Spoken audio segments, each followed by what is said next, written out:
Alright, looks like we started successfully. Alright, let's see. Glitching. Stop glitching. Alright, looks like we stopped glitching for... Okay. I'll put on the background. This is kind of funny. Let me... maybe I'll turn this up. This is great. This is German... Berlin, Germany. They're doing an anti-COVID thing, and they're shouting down the mainstream media. Let me hold on. This is so funny. All right, let me play this for you. Hold on, I can turn my music off a sec, and then I'll start with our book review. It's funny, you wouldn't know this, but I just went in about a half an hour, I wasn't recording. I didn't know it. All right, so watch this. This is great. This mainstream media from Germany. This is Berlin. They're having an anti-fake pandemic protest, and of course, the mainstream media, they got the mask on because there's a dangerous disease out there that could give you the sniffles. And if you're really, if you're really unlucky, they could write it on your death certificate, even though you died from something else. Okay, so watch, this is funny. Angelique, kannst du mich hören? Wie reagiert die Polizei vor Ort? Es sind ja 3000 Beamte im Einsatz. Du bist jetzt dort umzingelt. Wo sind die Beamten gerade? Also wir sehen hier keine Polizei. Wir Fake sehen hier News, keine Fake Polizei. Ich weiß, es sind 3000 Beamten im Einsatz und die werden auch in der nächsten Zeit die Maßnahmen durchsetzen. Es wird durchgesetzt auf jeden Fall. Wahrscheinlich, es wurde ja vorher schon am Brandenburger Tor die Durchsage gemacht, dass diese Demonstration aufgelöst wird, wenn sich nicht an die Maßnahmen gehalten wird. Also wir sind hier immer noch umzingelt von Leuten, obwohl wir wurden vorher mit Wasser bespritzt, aus keinem Grund. Also es ist wirklich unübersichtlich. Es sind Menschenmassen um uns herum, haben sich versammelt. Schrei. That's great. They're not, and I even let the fake news get a word in edgeway. Okay, so I'll go back and put our music on. We'll start our book review. All right, let me start all over. I was like 200 pages in and didn't realize it wasn't recording. All right, I'll start over. So this book, Engineering the New Age by John O'Neill. It was written in 1949. And it's pretty interesting to see, what they were thinking, how, the early developments of the New World Order started to take shape. Okay, let me put our music in the background a little bit.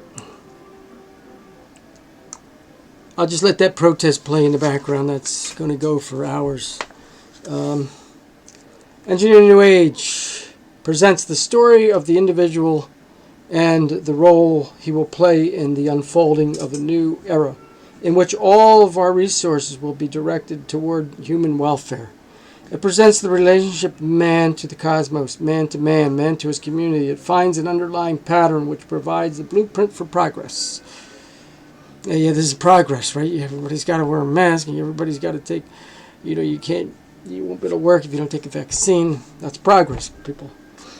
Their ideas, the tides of the affairs of men, and we are now at a low ebb.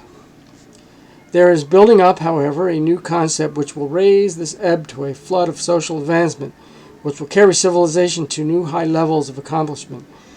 In this new concept, the spirit of science, which is the source of its wonder-working powers, is linked to the practicability of engineering techniques which make advances in scientific knowledge available for our everyday use as the basis of a program for all fields of human activity, but one in which sensitivity to human values is a critical factor, of course. Science and engineering are the twin giant forces in the world today. Both of them, in their organized aspects, are lacking a social consciousness. Development in them of a social consciousness is the next major step in cultural progress. When it starts to function, it will provide an entirely new approach to our task of solving problems. It will bring to a close the era in which we had no more flexibility of purpose than if we were riding a hurricane, and thereafter it will become inevitable that progress shall be planned on a universal pattern which has its origin in nature and is not subject to alteration by the caprices of even powerful and political personalities. Right? I'm sure. Okay. Can we learn something about the characteristics of this universal pattern and the possibilities of its being engineered for human welfare? The present work examines the problems and finds an affirmative answer, one which gives ample grounds for being optimistic about the results. A situation will be brought about, however, in which the individual is found occupying an entirely new status in the universal scheme of things, one more befitting of the high dignity of his nature. It is one in which he will be loaded with new and great responsibilities, but will have ample powers for handling them. This new vitalistic viewpoint concerning the nature of the individual and greater potentialities of the human personality are undoubtedly the most significant development of this study. And it's interesting that Benjamin Franklin was one of these people who promoted a scientocracy, a global civilization, ruled by scientism. Okay, page 9. Man's handiwork. His cities are examined and found, with some rare redeeming exceptions, to be aggregates of gross and gaudy gadgetry, supercharged with viruses of rapid decay which will require their quick abandonment, and the creation of a new constellation of cities built on better idea and more in keeping with the spirit of the new age. Reconstructing man's terrestrial homestead and readjusting the human race for functioning in harmony with its new ideas presents the most gigantic task man has ever undertaken. It is, however, well within the capabilities, but calls for a new concept of organization and purpose. Bringing about the transition into New Age is a task in which all individuals must participate. Everybody must wear a mask. Each man must be his own messiah, all in harmony, however, expressing the basic cosmic pattern. A stupendous task, a glorious fulfillment. Paint the panorama of the immediate future with a picture of extremely interesting possibilities. Okay, page 12. If we are going to do an engineering job on building a new age and new world, it will be to get firmly fixed in our minds the idea that it is a big one, and it will be necessary to proceed in the way an engineer would, by getting thoroughly acquainted with the site on which the construction work will be done, and with conditions in the neighborhood which will influence the planning, the building operations, and the use completed structure. The site upon which we're going to build is the Earth, and its neighborhood is the universe. It is perhaps of even greater importance to engineer to ascertain something about the people he is dealing with. The people in this case will comprise the human race, and in particular that portion of it in the United States upon whom has descended the responsibility of world leadership. Okay, so who told him that? Look at this is the United States world leadership. Riots everywhere, wars everywhere, fake pandemic, global tyranny. Thanks a lot, It's good to see this in the background. I got the Germans fighting back.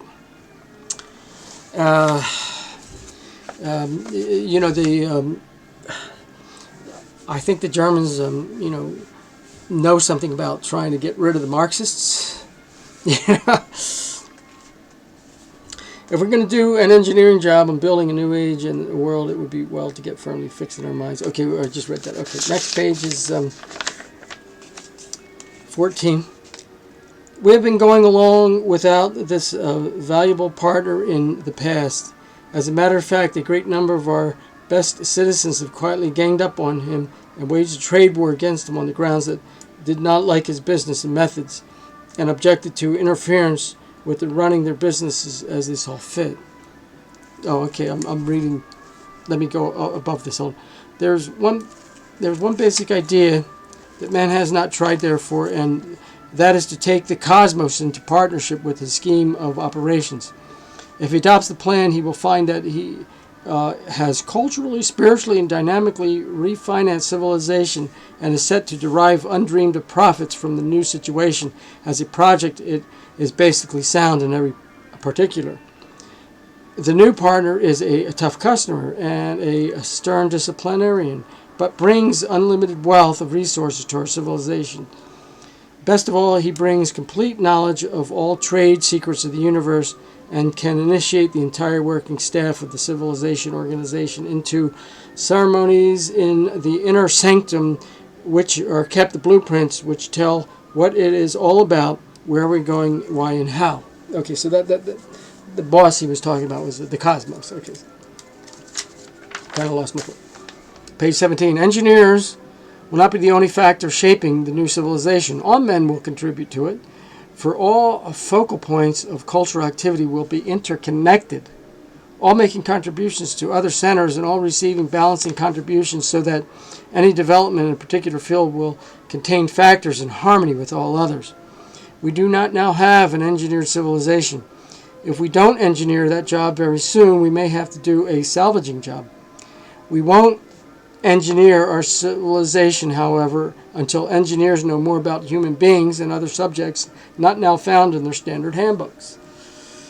Man himself is the most magnificently engineered job in existence. The human body is a masterpiece of form, function, and efficiency, magnificent in design, awe-inspiring in its simplicity and intricacies of operation, and supreme as an integrated conception of interdependent and cooperating factors.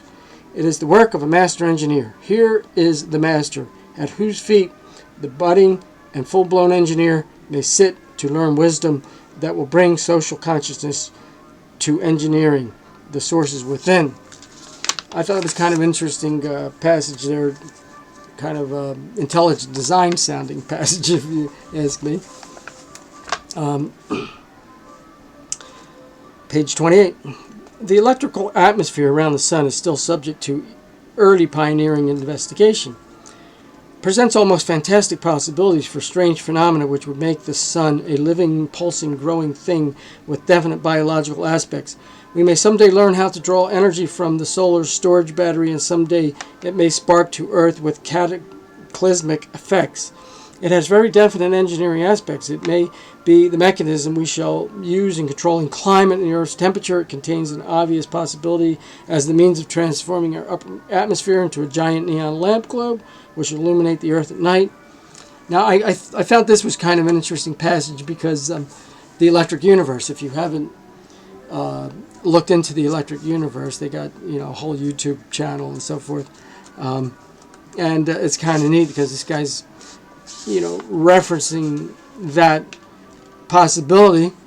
And of course it was 1949, and between 1949 and when Electric Universe, Walt Thornhill and his friends came onto the scene, that was about over 50 years, approximately 50 years, and the scientific dogmatic community had silenced such investigations. You had to be a gravitationalist and the nuclear furnace thing. You had to ascribe to that only. But anyway, let's move on now to page 43. If we could develop an enzyme, a chemical process activator that would fix nitrogen from the air in our lungs and transfer it into the bloodstream, and a few other enzymes that would enable us to synthesize the amino acids which the body is not now able to make, we may become free to a great extent from the need to animal products as food sources, and would the vegetarians be happy. Add the enzyme from the plant world which knows how to separate carbon and oxygen that are in combined form in the carbon dioxide and set them free as energy-charged chemicals. It could utilize the carbon dioxide we now exhale in our breath and feed it back into our bodies as free carbon for fuel and free oxygen to support its combustion. Nitrogen, carbon, and oxygen, the principal elements of nutrition, would thus be obtained from the air we breathe. With a few minerals that would obtain from drinking water, we would be independent of other food sources. Hydrogen is a major component of our bodies, but the only part of the hydrogen atom takes part in a chemical reaction is the electron. The electrons are very plentiful in the electric current, which may be a clue to the source of supply for this element. Such a situation bring about tremendous change in our relationship to the earth. We would no longer be dependent upon the soil for our food. The land used for farms and ranches could be released back to nature, right? The no human zones. We would not have to struggle for our daily bread. For the time required for the struggle could be utilized for other purposes. Yeah, like watching daytime television and eating junk food. The possibility, remote as it may be, offered as though a catalyzer of kind of range broadener for the mental processes. Our Earth is going to present a far different aspect to Mars civilization. Some of today's most critical problems with respect to it will vanish, to be replaced perhaps by new ones equally challenging. It's kind of like, the eat the bugs thing. But the thing is, the bugs are disappearing and the birds are disappearing. Is this a Monsanto thing? Is that from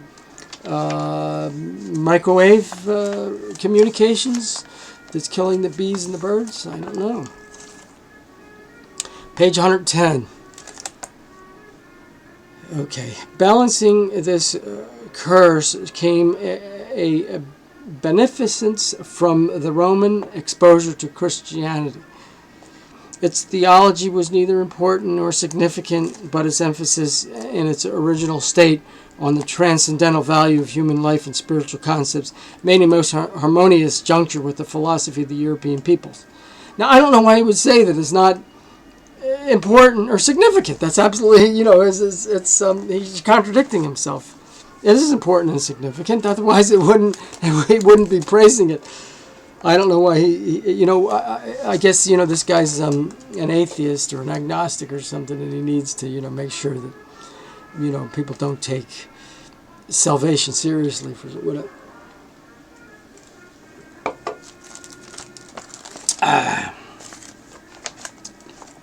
Okay, so this was the reverse of the situation in Rome. The Roman ruling class was taught you can value the work without esteeming the worker, and they thoroughly despised workers of all kinds. Architects, engineers, artists, artisans were worthy only of slave classification. Vitruvius, the only Roman architect who has left any record behind him in each successive dedication in his book, was continuously licking the boots of Augustus in the most approved Ciceronian tail-lifting manner. There was no cause for surprise, therefore, in the wildfire spread of Christianity among the suppressed humanity of Rome. The Christians placed a value on their own lives and aspirations and the lives and hopes of others, while the rulers placed value only on the goods produced. The Romans were unable to work mines on the Italian peninsula for any extended length of time because the intolerable conditions they imposed on the workers led quickly to rebellious uprisings. Minerals from the provinces from the conquered countries were therefore an essential factor in the economy. This situation can be contrasted with that among the Europeans to the north, where the artisans were honored with their accomplishments and miners were given the highest professional standing in the community. To this European tradition of elevated, the European traditions of the elevated status of the workers came Christianity, linking man directly with deity, giving him full participation and citizenship in the church. And it's interesting because the New World Order now, they really don't like Christianity because Christianity gives people that dignity, and with it comes the desire to be free, like what's going on here in Berlin in the background here. Rulers of the past have never possessed the faintest glimmer of the idea of community biology. nor are our rulers today blessed with as much greater insight. Communities have their growth and physiologic functions just as do individual human bodies. They also have diseases and disorders, most of them self-induced. Just as in our experience with human individuals in the past quarter of a century, for example, a contagion among nations has resulted in an epidemic of the manic-depressive psychosis, which is characterized in its extreme manifestations by alternative periods of murderous aggression and suicidal depression. The economic analog of the fatty degeneration of the tissues is too obvious to require elaboration. Such little insight into community biology as our ruling groups possess is viciously misapplied. They know, for example, that a nation, like an individual, can be thrown into a state of hysteria, likewise that a fear reaction leading to the release of the animalizing adrenaline gland cycle can be started by judiciously used propaganda, and that when the cycle is operating, neither an individual nor a nation is able to engage in rational conscious thinking and can be led into situations and actions against which the people would rebel to their last ounce of power if they were permitted to remain in their normal, not rational thinking status. And this was written in 1949, not 2020. And so, there it is. You would think that came right off the pen of Bill Gates or something. Or, wow, I should reread that. Let me reread a little bit of that.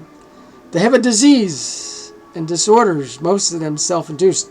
Just as in our experience with human individuals in the past quarter of century, for example, a contagion among nations has resulted in an epidemic of the manic-depressive psychosis, which is characterized in its extreme manifestations by alternate periods of murderous aggression and suicidal depression. The economic analog of the fatty degeneration of the tissues is too obvious to require elaboration. Such little insight into community biology as our ruling groups possess is viciously misapplied. They know, for example, that a nation, like an individual, can be thrown into a state of hysteria. Likewise, that fear reaction leading to release of animalizing adrenaline gland cycle can be started by judiciously used propaganda. Wow. That was written in 1949, not 2020. By changing the time scale of history so that its panorama passes before our eyes in quick review, we can see Rome and Europe go through two identical cycles of evolution. In specific aspects, there are exact parallels between the two civilizations. Rome established its power on materialistic doctrine of property rights and made a complete failure of the task of administrating its dominion for the welfare of its own and other governed people. Christianity offered a philosophy based on completely opposed doctrine that human values and spiritual concepts were the important factors in civilization. The doctrine was offered to the submerged elements of the population and spread through them like a forest fire.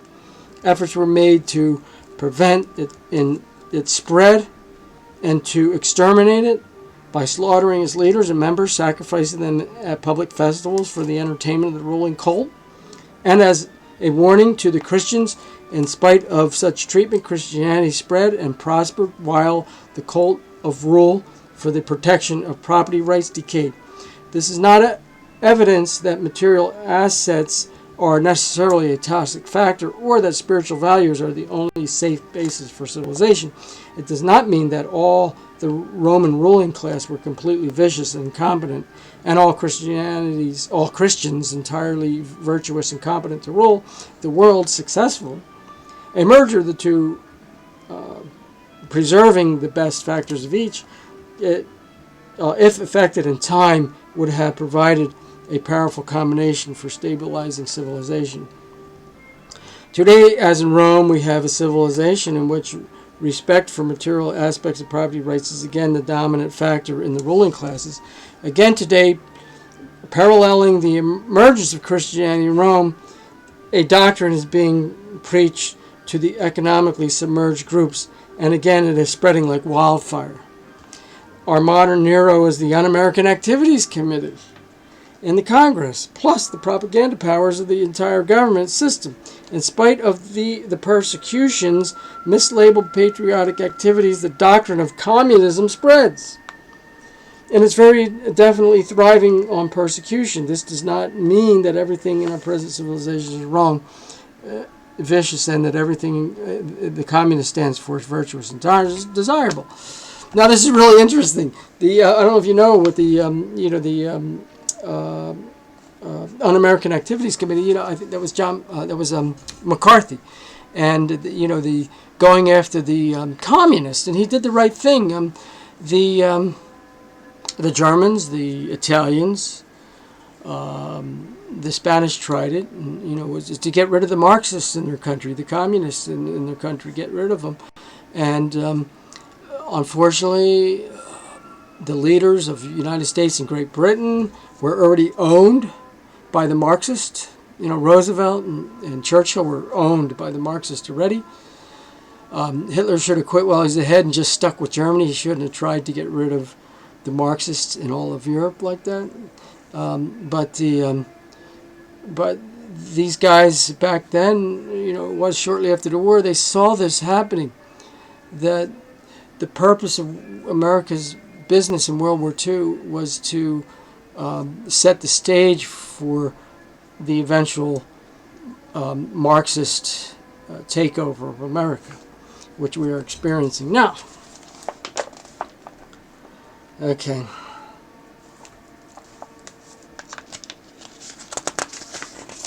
Let's go on now to, looks like we're up to page 144. The German development was an excellent example of the new type of national development. This is what I was just talking about, right? For some reason, perhaps inherent in the nature of such national developments, it was found necessary a few years ago to destroy completely the German development after a lifespan of about 70 years. What do you mean it was found necessary? What's he talking about?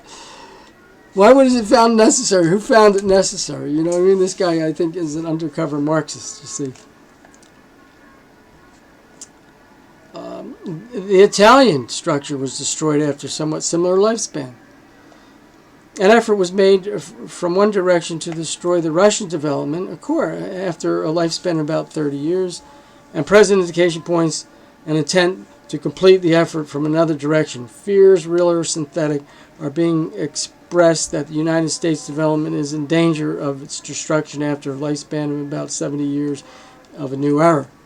And he's right. That's what would be super national development. The British Empire until 1940 held a preeminent first place in the world affairs, and since it's dropped third place, the Japanese development was smashed after 70-year lifespan.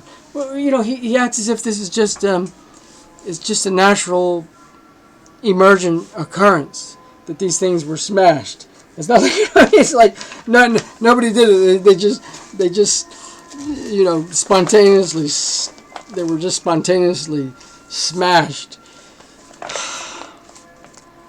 The social implication, we're on page 149, the social implication of this situation are of fundamental importance. It provides the basis upon which any program can be sold to a nation.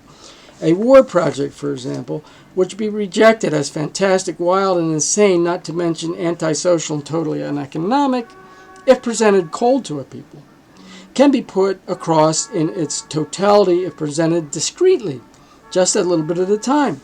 The project must be given the proper emotional settings in the correct order: sympathy, love, home, mother, children, fear, hate, horror, self-defense.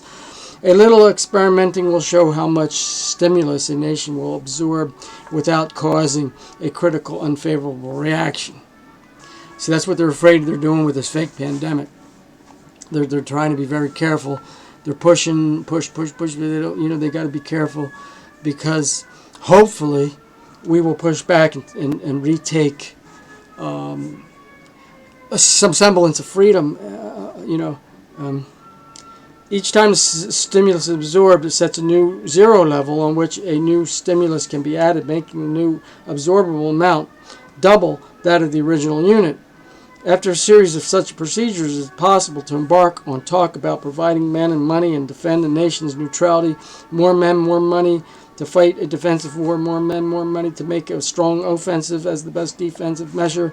More men and more money to carry the offensive to the enemy's country. More men and more money to utterly destroy. This is like, more masks and more hand sanitizer. More masks and more hand sanitizer. Okay, off the face. Okay. More masks and more hand sanitizer. Okay, moving right along. We are now on page 160. In the field of economics, we find vast numbers of individuals with a low wealth potential making contributions to build up high wealth potentials in the hands of a fewer individuals already possessing high wealth potentialities. This process would appear to be working contrary to the economic analog of the second law of thermodynamics. A more complete statement of the situation, however, would show that the operation is carried on within a system of environment in which abnormal potential states are manifested. Until better support is brought to the objections to the second law of thermodynamics, engineers will continue to consider the law valid and interpret social and economic as well as physical phenomena in terms of it. Except the rare situations, the law of conservation of mass is considered just as valid by the engineers as it was before the transformation of mass into energy was demonstrated. Likewise, it is only in extremely rare instances that any engineering calculations based on Newtonian mechanics require relativity correction. Engineering in its broader aspects, however, will not be free from the effects of these scientific developments. The transformation of matter into energy, which will be considered later, will, for example, open a wide new field of engineering that will change the whole aspect of our present civilization. The city is almost entirely the product of the engineer. It is a living, growing thing whose expansion is forced by the increase in the number of individuals who occupy it, just as the human body increases in size by the increase in the number of cells it produces. Cities are of all shapes and dimensions, just as there is a vast variety of forms and all sizes of living organisms. The cities have personalities. The city exhibits every phase of the life process found in an individual. A city is a living individual. And I'm not quite sure why I decided that was an important passage, but at any rate, I read it. All right, let's see now. We're on page 200.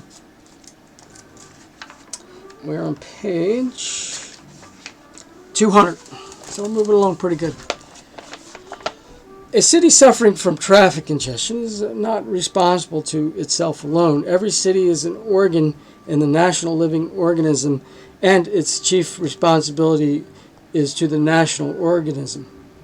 The city structure that supplies the nation's steel or the one that supplies the city's bread cannot of its own volition refuse the function and is under a responsibility to operate in the most efficient possible manner and to the fullest necessary extreme.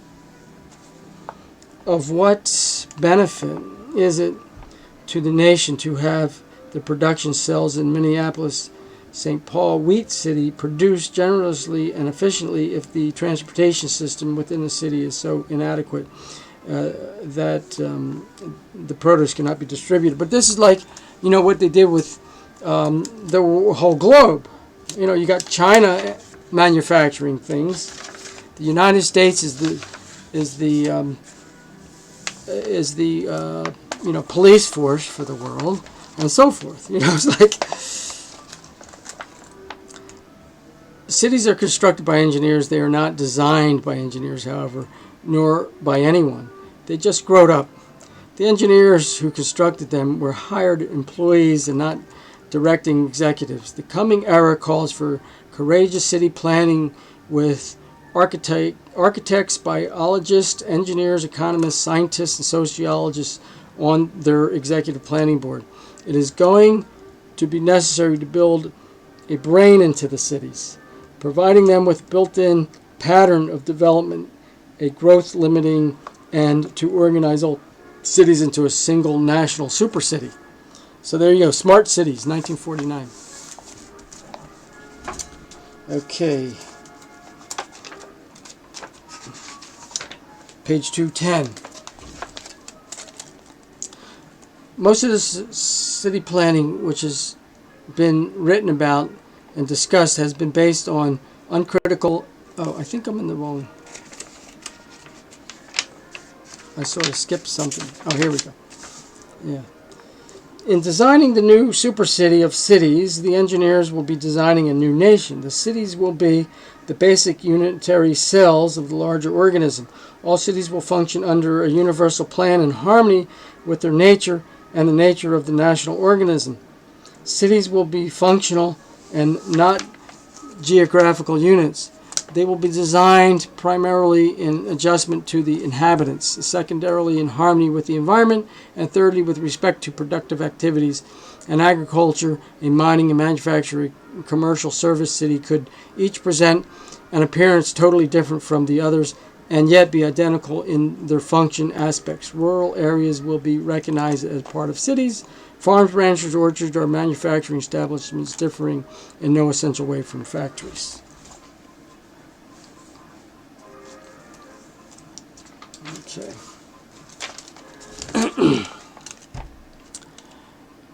Future progress calls for wide and more uniform dispersion of total population with a low maximum of concentration in any area.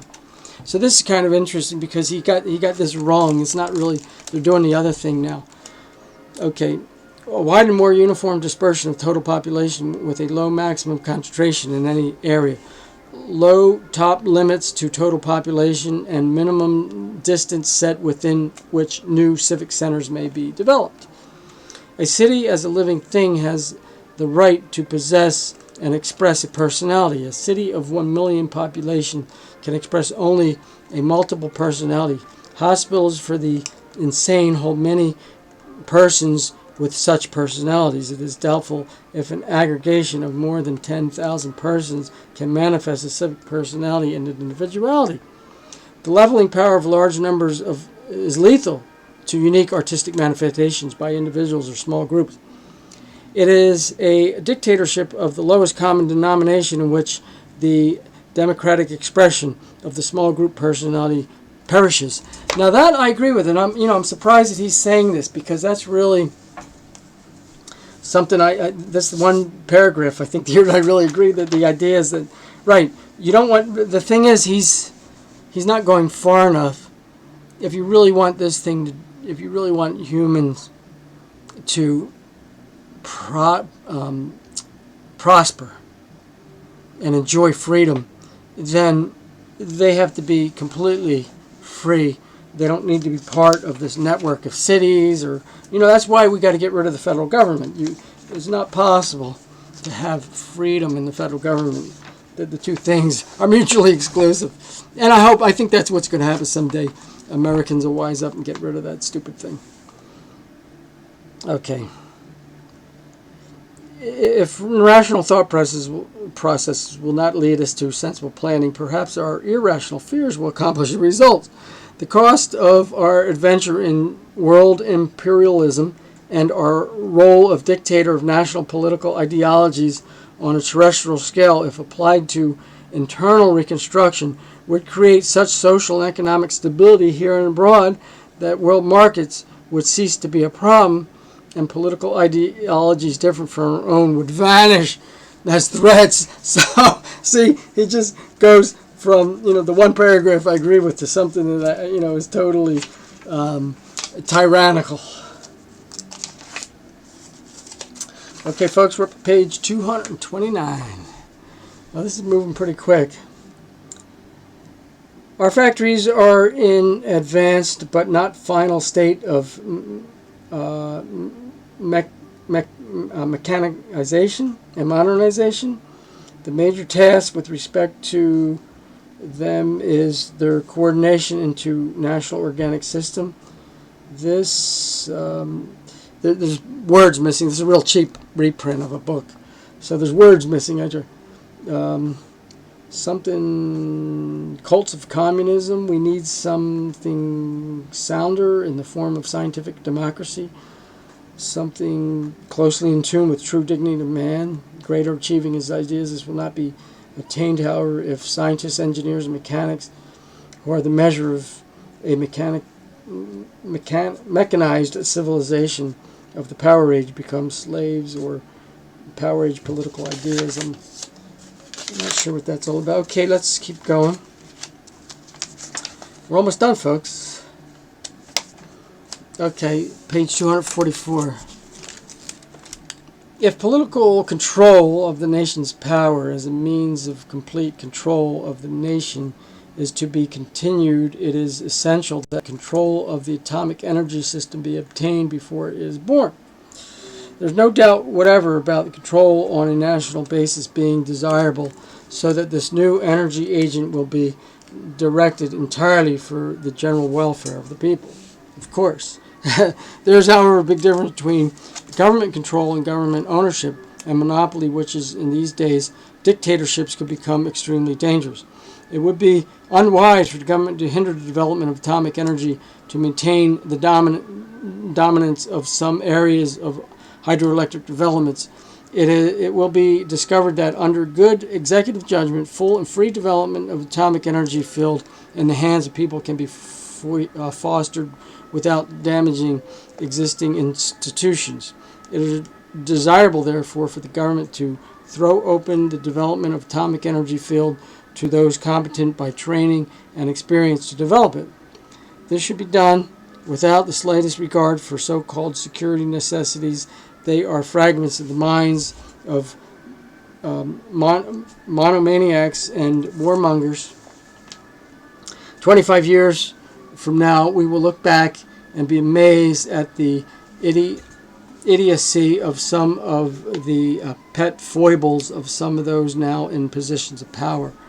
If our present antediluvian methods of administrating international relations continue, we will need a much more extensive energy source than now exists. We were caught short of power when we entered World War II. The dim outs in cities were imposed on us not because of any danger of air raids.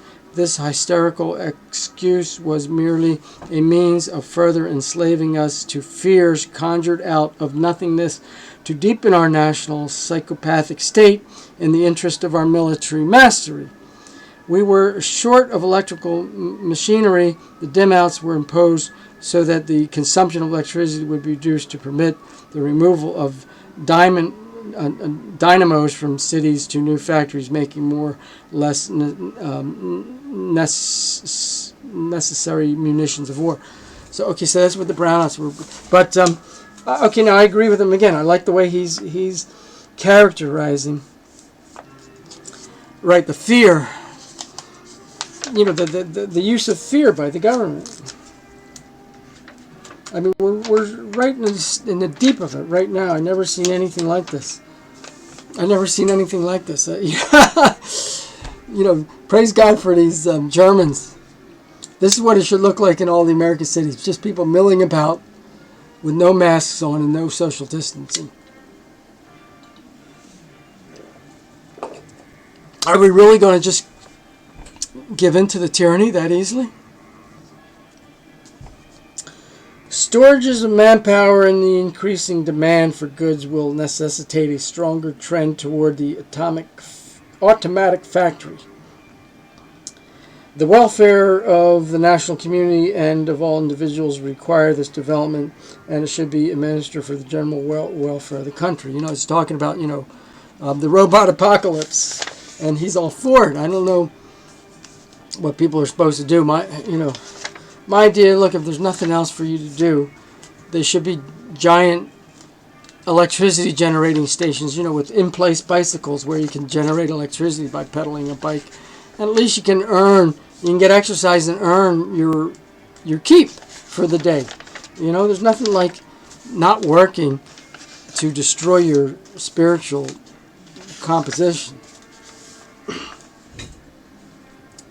In 1907, United Engineering Trustees established the Engineering Society's library in the Engineering Society's building. The four societies merged their collections. It now has 250,000 books, cataloged on nearly 750,000 index cards. It its users are scattered all over the world. The library renders a unique research service which makes it possible for engineers in all parts of the world to use its facilities by mail. Nearly 25% of its 100,000 consultants use the mail service. It renders an engineering aid service to all libraries in the United States. That's pretty cool. That's kind of a snail mail internet. You could have got all that on one flash card. Okay, one flash drive.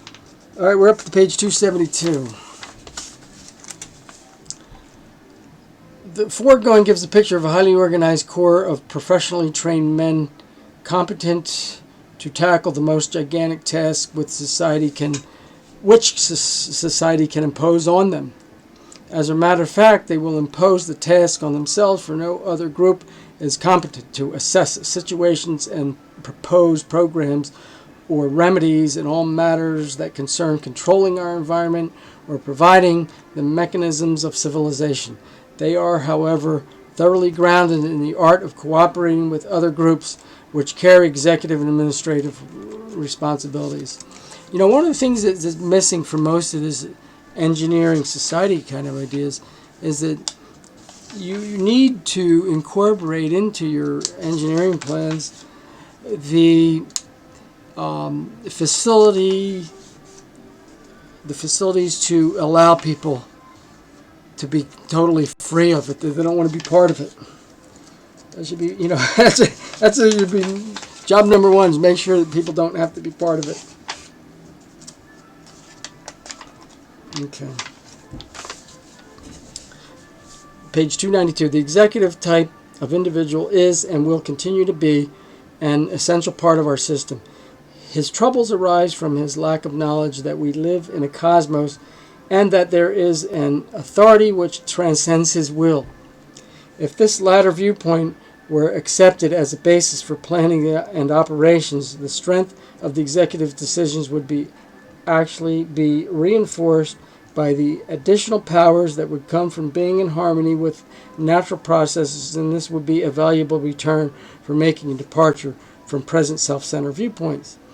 It is necessary that executives be supported in such an approach by associates and subordinates thoroughly versed in the scientific approach to problems, and by a citizenry made equally aware of the responsibilities and added powers which come to those who accept the cosmos and so direct their thoughts and actions. This is the task which lies ahead in training tomorrow's brains. It sounds kind of like David Icke. You know, the cosmos is God. You know, it's very pantheistic. And, you know, as a Christian, I believe that God is a person, you know, not a thing. It might be well for educators to meditate upon the fact that no atom ever made a mistake. A carbon atom in a piece of coal knows how to combine with oxygen, what radiation to emit in the process, what temperatures and what dimensions to exhibit. If that same carbon atom were placed in the sun, it would know how to unite with 4 hydrogen atoms, produce and give birth to helium atom, and in the process transform some of the latter's mass into energy, which will give off in the form of radiation of the right wavelength. If the same carbon atom were placed in a plant on the earth, it would know how to take part in the process of absorbing the radiation from the sun and applying it to the process of separating carbon and oxygen and hydrogen and oxygen united in chemically dead components, carbon dioxide and water, and building them into high-energy food compounds. If that same carbon atom were placed in the germ cell in a human being, it would know how to take part in the process, resulting in an individual who would become an engineer out of carbon, oxygen, hydrogen, and an assortment of mineral atoms. These are other remarkable feats that can a carbon atom perform, yet no carbon atom ever attended an engineering school, nor has any carbon atom ever found it necessary to confer with a professor, consult a handbook, set a slide rule, or make a working drawing before going into action. I thought that was kind of a little insightful passage. You think the same thing about, the electron. I read that book, What is the Electron? And think about it, electron has a certain amount of energy, and it doesn't dissipate. It never winds down. It has permanent energy. Where does that come from? How come it's not, winding down? The mighty man in his very nature is incompetent to discover the laws of nature or to worship truth. He can, however, under his might makes right technique, control the men who discover the laws and control nature's forces and thereby direct the benefits for the maintenance of its own rule. During the transition stage, this technique could be successful. That's exactly what's happening. The guys that rule, the bankers that rule the world, they can't do everything. They're not, for the most part, they're not really great scientists or anything like that. But might makes right is actually the way the world works. That's the way God created the world, and that's all there is to it. Might makes right is how it works. There's no way around it. I mean, I understand you can be, you can have concern for other people, and there's. See, here's the thing. Ultimately, though, that's how it works. That's why Jesus is coming back as a strong-armed ruler, because ultimately that's how it works. And look, these people here, the reason they're right is because there's so many of them. They got that might from numbers, and that's good too. There's nothing wrong with that. 310. Under private control of educational institution, it has been possible to maintain the Jeffersonian idea of education, under which provisions could be made for developing exceptionally gifted individuals. Under government control, the Jacksonian system prevails, mass production of a stereotyped training regardless of its ability to the individual, its adaptability, to the individual. It is education of the individual to the extent to which he will be of most use to the state with the least expenditure of time and effort. Those selected for education under this system were indebted to the political powers for this benefit and naturally favor continuation of the system which aided them under the Jeffersonian ideal. Education is suited to the individual and its course is not limited, at least in theory, to the support of any ideologies.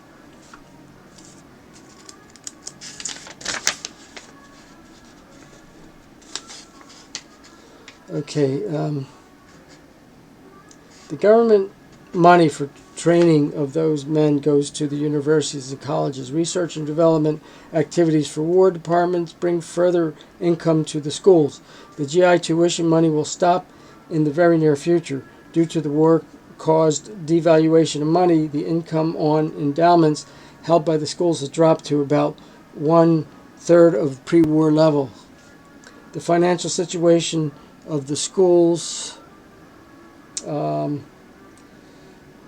will not improve. They are raising tuition charges, increase of 30%, 60% or whatever. I'm not sure why I read that, I think. Okay. There's no doubt whatever that the cost of education is the responsibility of the community. Every individual should be educated at public expense. I don't know why he says that. Who says that? Where does that come from? This guy's a communist. There's a vast difference, however, between this and government ownership, which means political control of the country's educational facilities. The primary purpose of education is enhancement of the happiness and the involvement of the individual, and every individual is entitled to such education as will increase his satisfaction with life within the limits of the facilities available. It is then the responsibility of the individual to determine how they wish to organize their community life. Okay. All right, last couple pages, and we're done. Hey. The ultraversity, okay, it's kind of a new word, ultraversity, would be to the peoples of the world what a real universal United Nations would be to the political powers. The present United Nations is the dying gasp of the rule of the men whose might makes right.